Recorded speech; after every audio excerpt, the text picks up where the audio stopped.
Money in the Bank 2024 came live from the Toronto Scotiabank Arena in front of a sold-out crowd of 19,858.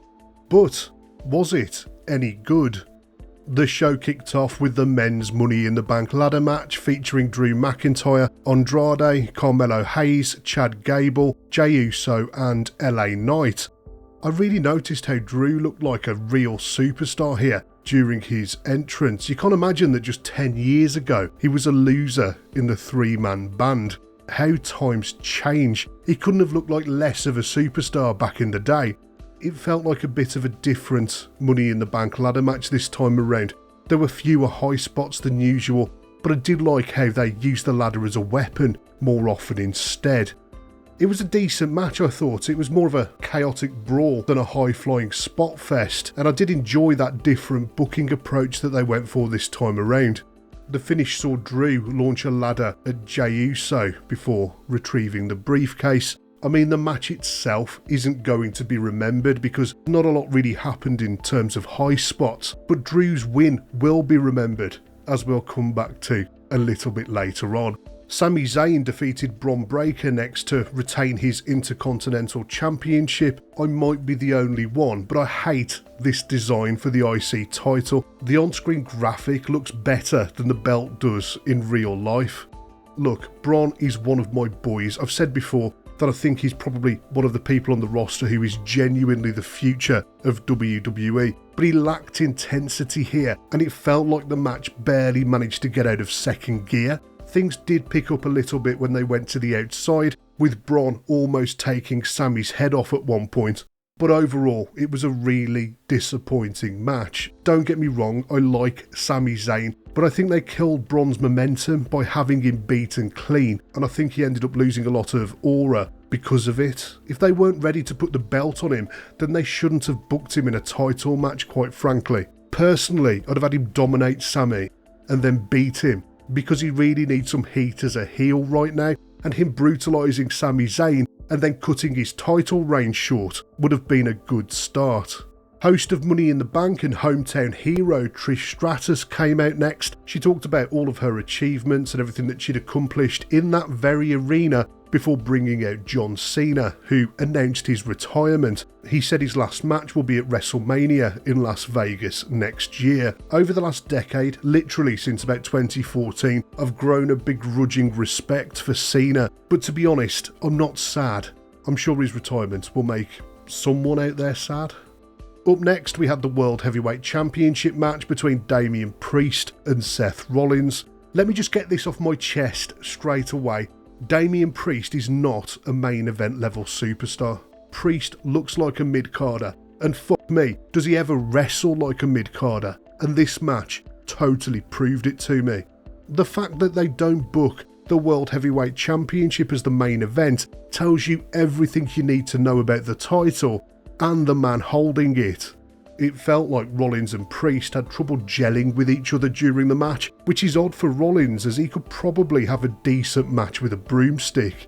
Rollins hit the Falcon Arrow and then he pinned him, but Priest just failed to kick out at 2.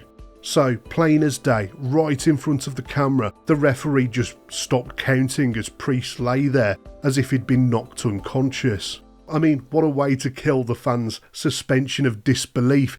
I think Gunther has to take the belt off him at SummerSlam at this point, and we need to move on from the Damian Priest experiment. Then Drew McIntyre came out and cashed in his Money in the Bank contract. Predictably, CM Punk then came out of nowhere and beat Drew up. Punk smashed him with a chair and then choked him with a cable at ringside before blasting him with the title belt, allowing Priest to retain the championship.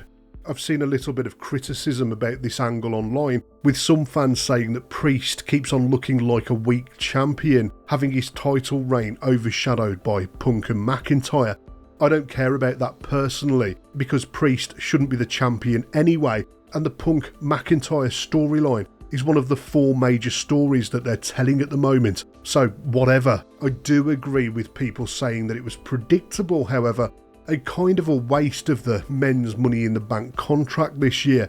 But on the other hand, I feel like the Money in the Bank concept has gotten really stale. over the last few years, and using it as a storyline device is something that's at least a little bit different to what they've been doing over the past number of years. And then it was on to what proved to be the highlight of the night, the Women's Money in the Bank contest. This one was an absolute car crash, easily the most brutal women's ladder match in history, and it felt genuinely dangerous in places. There were some really inventive spots using the ladders, including a nasty looking pile driver from Io Sky on Zoe Stark. And in one insane moment, Tiffany Stratton almost killed Chelsea Green by throwing her off the top of the biggest ladder through a pile of tables.